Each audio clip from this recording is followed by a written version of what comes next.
Hello and welcome to episode 188 of Page One, the Writers Podcast. I'm Marco. I'm Tarek. And thanks for joining us on this very special episode, the first of a series of episodes where we're going to be speaking to industry insiders, people like agents, editors and more, to tell you what happens once you've written that great book, how it gets picked up, how it gets edited, how it gets onto the bookshelves and what happens there. So we did a previous series of episodes on our YouTube channel like this, in which we spoke to a lot of agents and editors that you can go and check out now. And if this is your first time to the Page One Writers Podcast, then please do check out our previous episodes as well, because we've spoken to some amazing writers, from authors to screenwriters to video game comic writers. Please go and check out those past episodes as well. But we're starting off with a great agent this week. We are indeed. We're chatting. I'm slightly biased when I say that. It's the wonderful Francesca Riccardi, who is a literary agent, and as Marco hints there, it's actually Marco's literary agent. She's, as you'll hear from the interview, I won't spoil it, but she's had a whole bunch of experience in the publishing industry, working for sales and marketing roles. She's now moved into Kate Nash, which is a really great agency, and she's been there and she's signed up some really exciting authors, such as Marco. And so we chatted with her about what her process is, what she looks for in writers, query letters, comps, opening chapters, all the stuff that people want to know, I think. About what do I do when I submit to an agent? Exactly. There's a lot of questions out there, and there's also a lot of advice, some of which is conflicting. So it's always great to hear directly from an agent as to what they're looking for. So without further ado, we'll get straight into the episode, and we will be back next week with another great agent. Indeed. But for now, on with the podcast.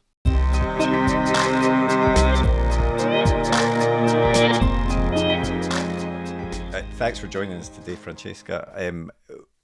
Wanted to start by saying that obviously you've worked in a number of roles in the publishing world, and wanted to ask, what drew you to publishing to begin with?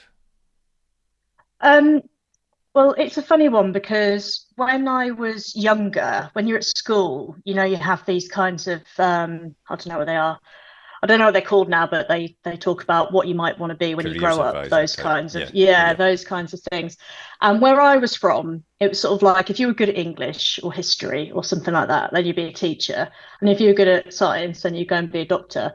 It never occurred to me at all I could work in books. All the way through university, didn't occur to me. In my first job, I started working for RNIB, Royal National Institute of Blind People. And my job there, I supported a blind woman with her job, and she worked in transcription.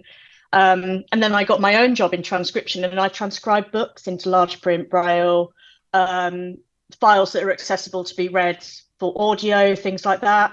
And it was only at that point that it dawned on me that people made books for a living, because I had to transcribe the page with all the publisher information on. And I thought, fucking hell, like, there are actually offices of people doing this. Maybe I could do that. So that's when I was sort of, how old would I have been then? 23, 24. So I was relatively late into things, but it literally did not dawn on me. I think that if you're from a certain background or a certain place, you just don't think that these creative industries are open to you.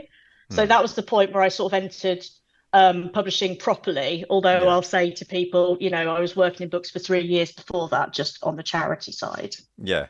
And so when you moved into, so that was your sort of entry into it, and then did you move into a sales role? Is that right? Sales and marketing? Yeah, so I moved into a kind of digital role, because back then, that was in sort of 2011-ish probably. Back then, ebooks were still relatively new. So you would have these people who were like digital assistants or digital managers or whatever, which basically meant they did all the stuff that no one else understood. And because of my role making books into digital accessible files, I was sort of well placed to go into a digital role. So I did that at HarperCollins. I worked on getting a lot of their backlist into digital files, which included things like George R.R. Martin's backlist, which was just becoming new, and they thought, okay, we better actually get this available in ebook now. It had just gone on the telly. So I worked there, and then I moved on to, where did I go after that? Constable and Robinson, which is now an imprint of Little Brown, but was an independent publisher. They were the publisher who first published Dracula back in the day. Oh, okay. So Cool. pretty old independent publisher, and I worked with them in digital sales. And then I moved over to Atlantic Books a little while after that, and worked again in digital sales, but a little bit of marketing. Again, you've still got these roles that are kind of digital salesperson, which meant a lot of other things, didn't always just mean sales, took in some marketing. I also did a little bit of production as well. And then from there, I moved to my job at Canelo, where I joined as head of sales, and I left as sales and marketing director in January last year. So the thing is I've always worked, apart from HarperCollins, for much smaller publishers, and you do have the opportunity there to get your hands dirty a little bit. So I was working in sales roles a lot of the time, but I would, go to things like covers meetings and advise on the artwork, or, get in on the publicity pitches or pitches to authors as well, that kind of thing. So it's very, very varied roles. So then you've obviously made this jump into the world of agenting from that, and I wondered how, well, first of all, what was it that drew you to that area? Was it, I take it you were kind of spending this time in working in books and just seeing authors and wanted to get involved with them from their point of view? Is that kind of what drew it? Yeah, sort of. So, in with a smaller publisher and getting your hands dirty, one thing I did the more advanced through my career I became is, if there was a problem with an author or an agent, I'd get chucked in the room with them to answer all their questions they had. So I had most of the answers, especially the sales answers, which is the one that, the ones that everyone wants, where's the money? So I go in those rooms and I thought, oh, well, most of the agents are brilliant, but you get one or two and you're like, why aren't you asking me this, that, and the other? Like, there are some brilliant questions you could be asking me. And I thought, oh, I could do that. Maybe I could do this. And then the more I became more senior in companies, and the more sort of rooms I was put in with authors and agents and things like that, I really enjoyed working with authors. So I was finding that, if I were going out and meeting with an author to talk about the next project, I liked having ideas with them. I liked working back and forth a little bit. I liked going to the retailers as well and saying, what do you think about this? What do you think about that? And I thought, maybe I'm better placed in a role that is a bit more hands-on with an author, because in a sales role at a publisher, what you have as an author is you'll have your editor, who's basically like your project manager, and you won't really see a lot of the wider team. You might see a publicist, but you won't be in sort of day-to-day contact with them. And I was with a lot of authors in those sales roles, and it just felt like a really natural step. I used to say to people, in a few years, I'm either going to be a group sales director, so I'm going to go even further in the sales role, or I'm going to be an agent and I'm going to sort of do a sideways step into something else, which I think is a bit of an unusual way of doing things, because I don't have any editorial background, but I do know what sells. Yeah. So, yeah. And I was going to ask about that. Does your experience as a salesperson working in the world of publishing help you look at queries that come in and say, this is something I can sell, this is something that might need work? Does it help you select? Do you have an eye, do you think, that some other agents might look at it maybe more editorially, as you say, rather than sales-wise? Yeah, I think with anything, you have to start from the voice, because if you don't like the voice of the writing, you're not going to get anywhere. You're always going to be at loggerheads with an author, and you can't make them change the way they write. So if that is there and a good idea is there, then that's what I kind of go for. And I do give editorial feedback, but I don't edit line by line, say this can move here, maybe we need a bit more suspense there or action there, whatever. I think that agents are hardwired to understand the market, because they have to be. They spend most of their time actually speaking to editors in publishing houses, so they will know what people want. So it's a lot of the time it is finding that hook, but also knowing where you might place it. I always say that if I read a hook or a synopsis or something like that, and I can picture the cover of a book, then I know I'm onto a winner, because I can immediately, you can do a lot of the editor's work for them in that case. You can say it's like this, that, and the other. Yeah. And, I think that's something that authors maybe don't appreciate, is that they pitch to agents and they'll do their own comps and stuff, but agents then have to essentially break that down and do it themselves to the editors, and often they're coming up with their own pitches their own Yeah. comps and stuff to sell it to that specific editor, Yeah. which is obviously something that you, from being on the other side of the fence, have some knowledge about. Yeah. Yeah, definitely. And I think that sometimes as well, what authors do, this thing is the book is something that an author has created. It's a piece of creative material, and you have to respect that. And you have to at the same time be able to say, these things that you think, author, are the hooky points of your book are not.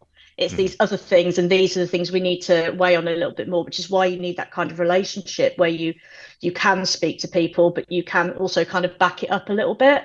Because I think sometimes that like authors might think they have a theme in there, which is incredibly important, but that may be the least interesting thing to an editor or a publisher. So it's about balance and highlighting the parts that are more saleable. Yeah. Yeah. That's interesting because I mean I wanted to ask you about what you look for when you get a query from an author, and what is it that kind of makes one stand out, and some do's and don'ts that you might have, and it sounds very much like sometimes you almost have to look past what an author is saying about their own work and how they're selling it, and then to then read it and think actually their sales pitch to me isn't quite right. I can see what I would do with it, and I would do something differently. But you almost have to have that ability to look beyond. Obviously the author has to do a good job with the query letter and have an idea of where it would sit in the market, etc. But do you think it's not super important then that they have a firm grasp on exactly how it would sell? That's more something that you should be looking at and that you would pick up on. Yeah, I personally think so, because I don't believe that authors are it's literally not their job. Their job is to write the book. And I think that authors have to do everything they need to do, which will be set out by individual agencies or publishers, what they want to receive and what they expect to see.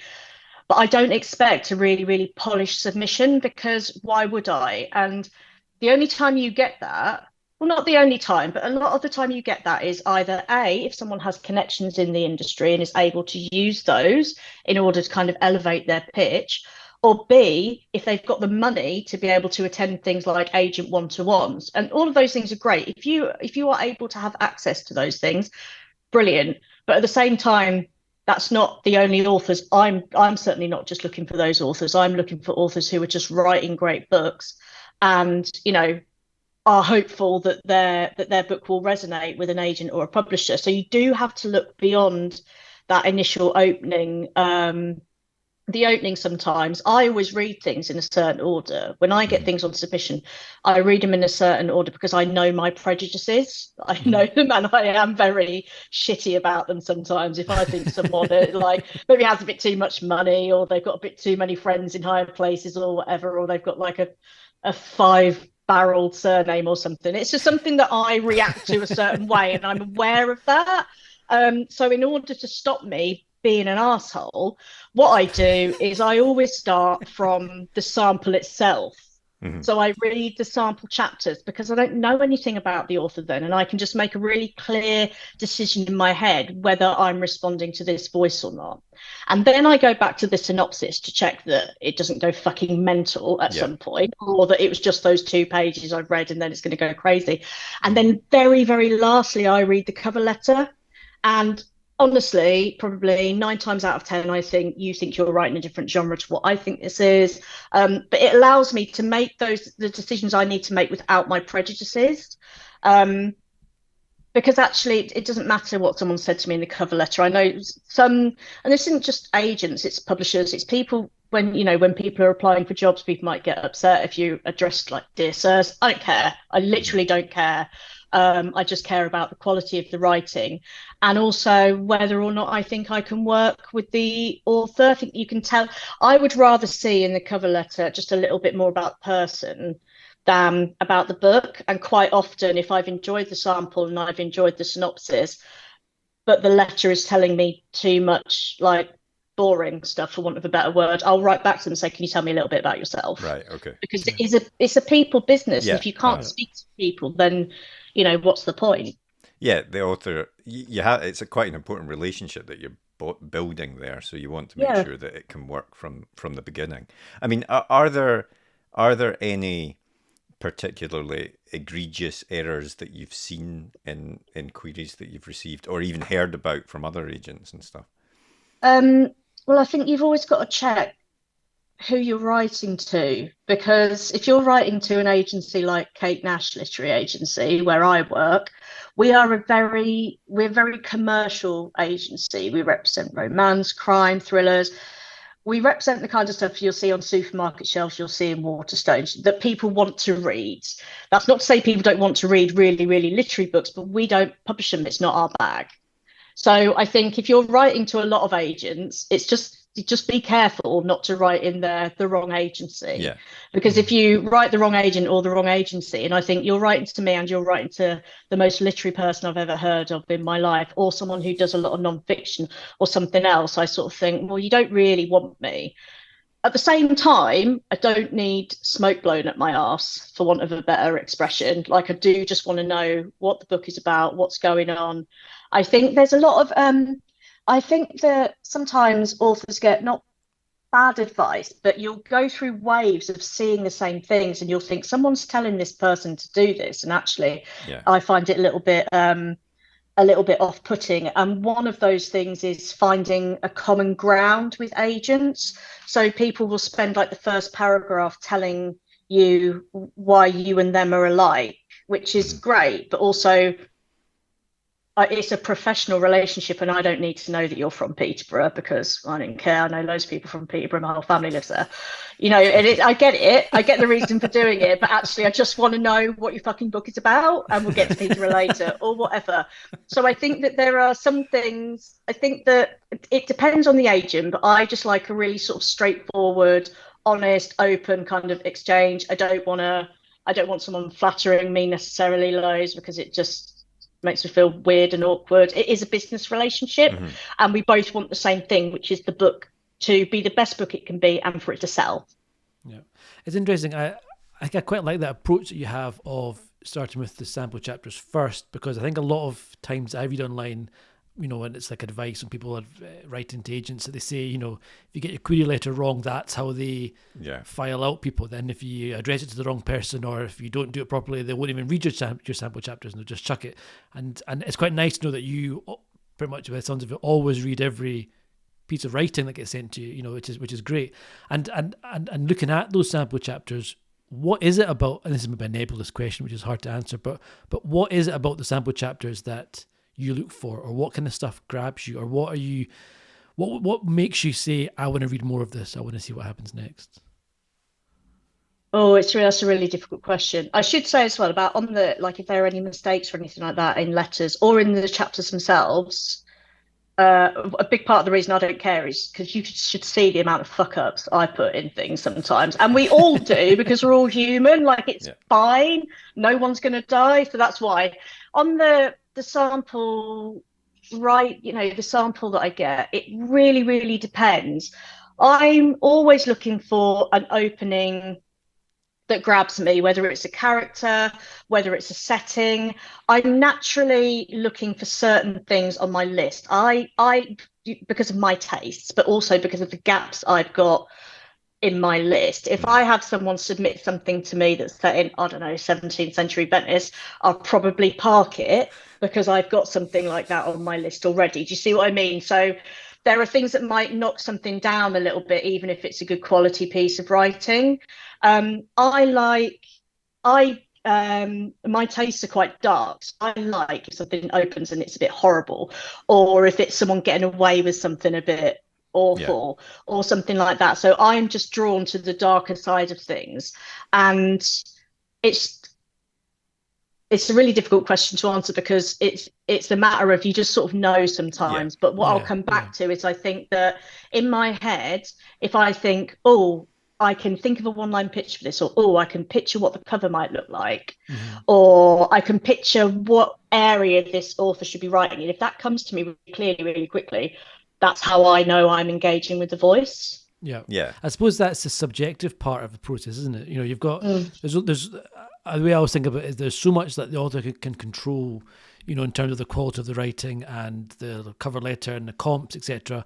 But ultimately, there is that kind of element of the agent just has to subjectively click with it and like it and have a gap on their list, etc. And that's stuff that the author can't control, and that's fine. It's, you know, you can do the best you can, but you need that author, the agent, to have that subjective connection with it, and you can't control that as an author. You don't want an agent to take you on if they don't believe in what you're writing. Exactly. No, because it's really fucking awkward. Like, imagine, how would you even do that? I don't even know.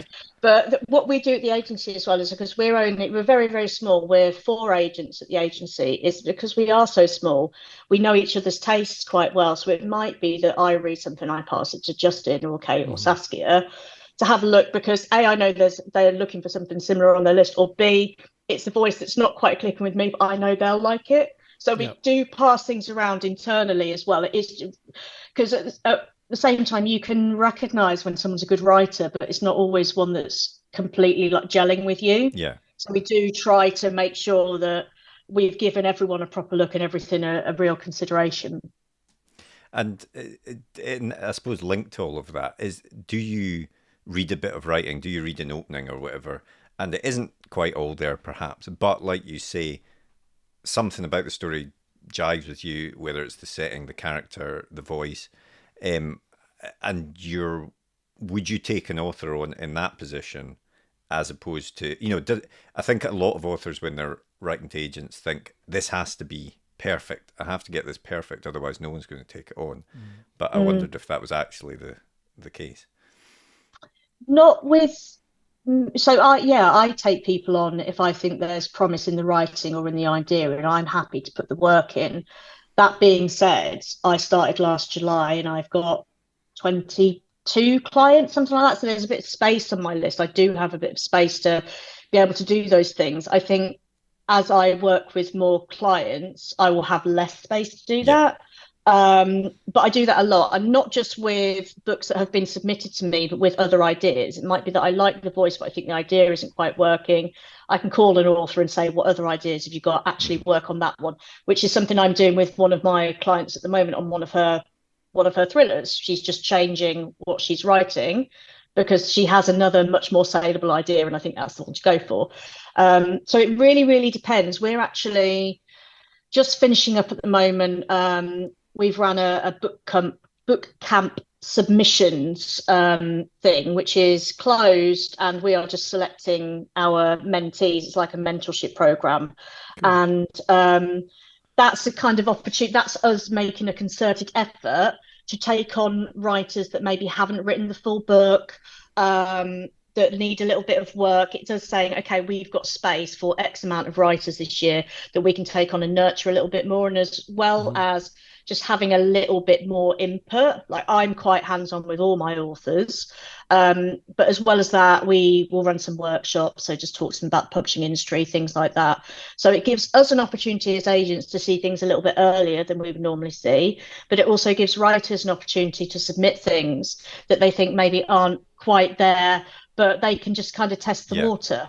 So we'll be announcing that soon, I hope. But that's a good way of finding people as well. And actually, the ones that I've read, none of them are quite there, but I know how to get them there, and I know I have time to do it. And flipping over from the kind of author-agent relationship to the agent-editor relationship, is that something which is as important to you? You know, the relationship you have with editors and getting out there and meeting as many as you can to know what they want, what they're looking for, what they've got on their list, what's coming up the next 2-3 years, etc. Is that something you spend a lot of time doing? Oh yeah, that's a huge part of what I do. That's I speak to editors more than I speak to my own clients, I think, because I need to have a handle on what's going on. We've obviously just come back from book fair, which was really, really great. And we try to use that time to meet people that we haven't met before. And we also try to use that time to not speak to too many London editors, because we can get, like, I'm in Southend, I can nip in and see them whenever. So I spend an awful lot of time doing that, and your relationships with editors are incredibly important. A, because you want to be sending them the right things and have that good relationship. But B, if you place an author and an editor together, you want to, like, agents are working for authors. You want to make sure that you are setting up a relationship between an author and an editor where they both trust each other as well. It's like a triangle of trust, if you will. all three of those components have to work together. Otherwise, it's just not gonna happen. But it's less about don't know the non-knobby way of putting this, so maybe I'll rephrase it. It's less about sort of like whining and dining in the old style of kind of publishing, like Yeah. work in the room all Yeah. night kind of thing. It's about being open and honest with editors about the kinds of things you're going to be bringing forward, what they're looking for, and also when you're placing authors with people, the agent works for the author, and if the author isn't happy, it's the agent's job to go to the editor and say, what are you doing? Yeah. What's going on here? How can we improve this relationship? So it's we're that kind of middle ground, but we are working for the author. So that's something to keep in mind, because I think that yes, you do have to have good editor relationships, but ultimately what is happening at the publisher, making money for the publisher, is not your concern. It is that's you need that obviously to go hand in hand, but you need to look after your clients. And is there? I mean, we've sort of touched this already, that there is a difference between the submission that an author would make to an agent and an agent to an editor. But do you have you have these relationships with editors, but are you sort of seeding ideas, if you like, with these editors when you're discussing other things with them, so that stuff you're sending them isn't completely out of the blue? Or do you do a bit of that? Is it a bit of both? Do you have some editors that you've spoken to about a book, and then some where you're just sort of almost cold calling with a new manuscript or something?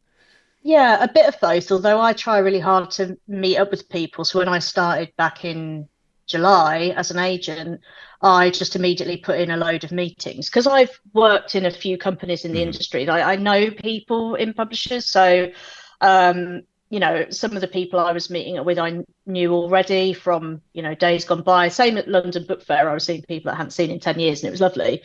And you do have to do a little bit of the kind of, you know, without any sort of preamble, these are the books I've got.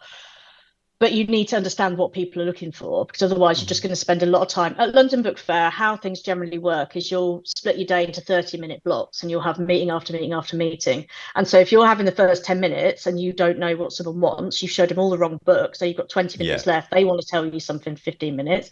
Then you're fucked. You're out of time. You haven't had a chance to speak to them. So you've just got to be really direct, but the main thing you have to do with editors is just listen. It's very simple. If you say, what's on your wish list, any editor in the world would just immediately be like, oh my God, I want some of this and some of that and some of that. So you've either got to know what on your list either fits their criteria or could fit their criteria, or which of your clients could potentially write that as well. Hmm. And also store it away for when you're looking for future clients. And we sort of keep lists of things like that. And I keep my own notes from meetings on what people are looking for, but you do see trends generally of what people are looking for. And these kind of trends that are kind of on the horizon or are becoming the next big thing, etc. Is this something which authors should ever have in mind? Because I know chasing trends is quite difficult from an author's point of view because of the time lag between writing a book and ever seeing it on the shelf. The trend might be over, but I take it it's probably quite important that they have some understanding of what's going on in the wider market. Yeah, I think so. I think that authors just need to write the best book they can write. However, if they can tie in with something that's a bit fashionable, for want of a better word, then it may sort of bump that up an agent's reading list, maybe. If someone's sending me, just as an example, a police procedural set in, I don't know, Edinburgh, with, a ragged old cop who's been on the job 30 years and is an alcoholic and hates his wife, or the young perky assistant, versus sending me that, but someone is like a ghost or like, I don't know, something else. I will look at the one that's got something else, because I see hundreds of these, and we all do. So I think it's about taking what you've got and seeing how you can elevate it. And you can look at things like, I mean, you can read the bookseller for what people are requiring in-house. You can just literally just look at Amazon charts, or go into a Waterstones and read the blurbs of the covers, or a supermarket as well as a good one to, read the backs of books. So take what you've got, and if you want to make it stand out, try and elevate it a little bit. How can you do that? And in terms of your actual the job of the agent, dealing with authors, finding new authors, dealing with editors, but in a day-to-day role? Are you said you're not very editorial in your approach, but you obviously give feedback and stuff. But what other aspects of the job are you doing on a day-to-day basis? Are you looking at contracts and helping with those negotiations and things like that? Yeah, looking at contracts. I'm also writing pitches for the books that I want to send out on submission, and I'm pulling together agent lists.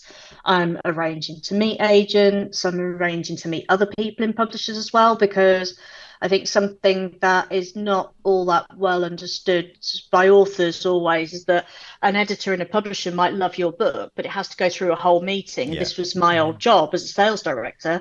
Quite often I would be the person in that room saying, yes, we can do this, or no, we can't do this, because of the data you've got, because of how you've performed with similar books in the past. So it's not just a matter of will an agent love it, it's will the wider team love it, and what space is there for this book on their list and in the wider publishing world as well. So I try to talk to other professionals in the publishing industry as well, just to get a measure on that.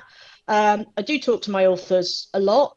I like to see, where they're up to, if they need any help from me, if they're having any thoughts about other books that they might want to write. I also talk to them if I've got a kind of lead from an editor who's looking for something in a certain space and I think it might suit someone. I might say, have you considered writing in this area or this time frame, or this kind of detective or whatever.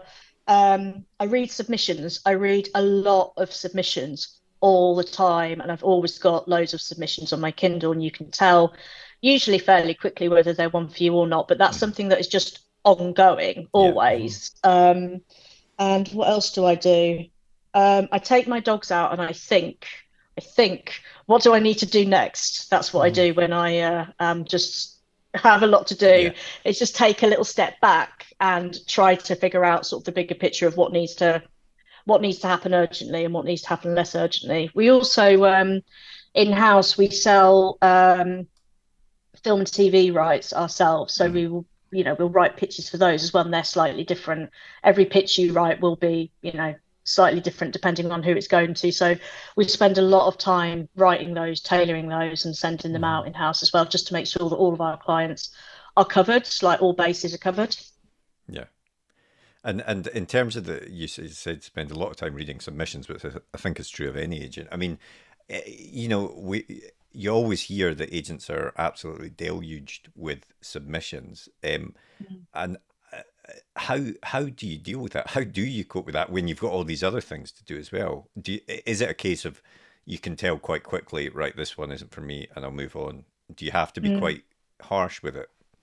You do have to be quite ruthless, because you have to. This is another reason why I don't like reading, because part of my prejudices are, if someone is like, I don't know, from Hull and, I don't know, like some things I respond to emotionally because I'm a human being. So that's another reason why I don't read the cover letter always, because I might be a bit more lenient on things. You do have to be very, very sort of like tunnel vision. Is this going to sell? Where's it going to sell? What would this relationship with this author be like? We have in the company, we have a submissions meeting every week or every 2 weeks, depending on what's going on in the wider team. And we will just pick out, or our reader, the agency reader will pick out a bunch of submissions. We will read through them together. We will figure out who the best agent in-house is to have a look at it further. If someone responds to it particularly strongly, they'll look at it. But we will dish out those things. But we also have just a shared inbox we accept submissions via a form on the website. So they all go into there, but it categorizes them by like genre and all of like loads of other kinds of things that we might want to filter by. So I just go in there all the time as well and just have a look at what's come in recently, because sometimes something will just jump out at you. So I just like to have a quick look as well at what's coming in more generally. But we do, as a team, take the time to sort of filter through them. We have a reader as well. The reader is really sort of looking at the quality of writing, and also we might get submissions that are, say, kids or non-fiction, which is not something we really do. We can just get rid of those. So we've basically got a whole team on it all the time.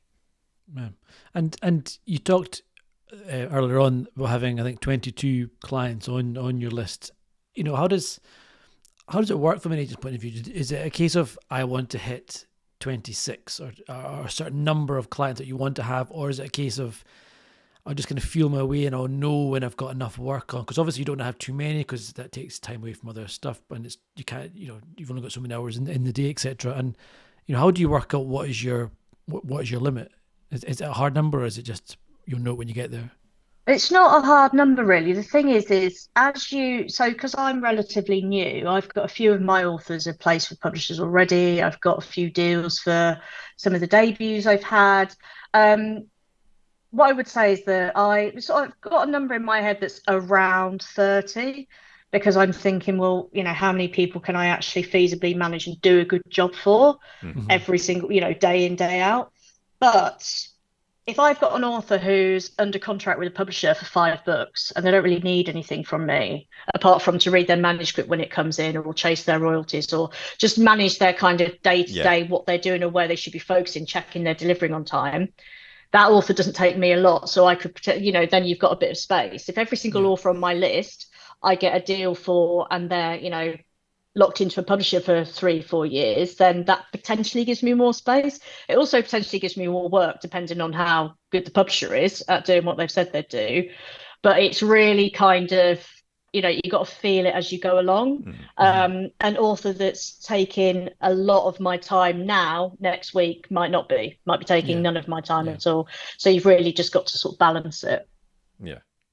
And I suppose to wrap up, there's a lot of, it seems when I speak to other aspiring authors trying to get agents and stuff, that it is quite tough out there. There's, I think, only so many agents and they're all getting inundated with queries. I mean, have you got any advice for authors generally when they're doing that query, what they should be focusing on? I think focusing on, focus on agents who are open for submission, because if people are submitting to us at the moment, we won't be looking at those submissions because we're busy with other stuff while our submissions are closed. So focus on agents that are actually open. Do tailor your letter in one way or another to them. I say this because there are agents looking for certain kinds of books, and they will say so. They will say if they're looking for something. I've been constructing my next tweet that I'm going to pin of my wish list of what I'm going to look for, and that's hashtag, what is it, MSWL. My submissions wish list. Yeah, so if you look at things like that, you can just be a little bit more aware of what's happening and what people are looking for right now. I know that Twitter is a complete shit pit, but it is still quite useful for finding people who are looking for things. Similarly, the kind of pitches that you get online are quite useful for flagging agents. There are a lot of agents that pop up on those pitches that I haven't heard of or I don't know about. So I feel like you just need to keep your options open a little bit more. That goes towards agents overseas as well. US agents will quite often represent UK authors, and maybe UK authors haven't thought about them. So my top bit of advice would just be to keep an eye out on those pitches, on people's wish lists. And if you've got something that matches it, respond to them and say, I saw you looking for X, Y, and Z, here's mine. Yeah, great. Well, those were the main questions we had for you, but we like to wrap up all our podcasts by asking our guests the same questions. The first of which is, what was the last book that you read? And I suppose I'm asking the last book you read for pleasure as opposed to submissions. I'll tell you the last book I read. It was The Historian. By Is it Elizabeth called Kostova. That's it. Yeah, I read that. And the reason I read it is because I have just sold a book that I can't talk about, but I've sold a book in a very nice deal.